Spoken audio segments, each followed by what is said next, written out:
இந்த வெங்காயம் கட் பண்ணுறதுக்கு எந்த மாஸ்டருமே பார்த்தீங்கன்னா தனியாக செப்பரேட்டாக கட்டிங் பிளேட்லாம் அந்த மாதிரி யூஸ் பண்ணவே மாட்டாங்க.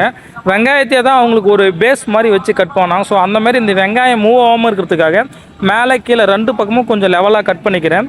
கட் பண்ணிவிட்டு இது மாதிரி ஒரு வெங்காயம் நீங்கள் கட் பண்ணிட்டீங்கன்னா உங்களோட விரல் வந்து வெங்காயத்தோட டாப்பில் வந்து லைட்டாக இருக்கணுங்க.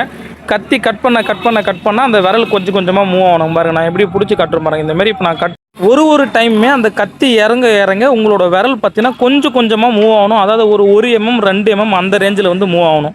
ஸ்டார்டிங் டைம் இந்த மாதிரி பொறுமையாகவே கட் பண்ணுங்க. அதுக்கப்புறம் போக போக உங்களுக்கு ஆட்டோமேட்டிக்காக பழகிடும். அதேமாதிரி இந்த வெங்காயத்தை கட் பண்ணும்போது உங்கள் விரல் இருக்கு இல்லையா, அந்த நகத்தை தான் முன்னாடி வைக்கணும். சைடில் வச்சுன்னா உங்கள் கை கட் ஆகிடும். ஸோ இந்த மாதிரி நகத்தை முன்னாடி வச்சு கட் பண்ண கற்றுக்கிட்டீங்கன்னா ஸ்டார்டிங் டைமில் உங்கள் கை கட்டாகாமல் இருக்கும். கொஞ்சம் உங்களுக்கு போக போக பழகிடுச்சுன்னா நீங்கள் எப்படி வச்சு கட் பண்ணாலும் உங்கள் கை கட்டே ஆகாது. ஸோ ஸ்டார்டிங் டைமில் மட்டும் நகத்தை முன்னாடி வச்சு கட் பண்ணும்போது அந்த நகத்தில் பட்டு கத்தி வலிக்கிட்டு போயிடும். நீங்கள் சைடில் கை வச்சிங்கன்னா கத்தி வந்து கை உள்ளே இறங்கிடுங்க.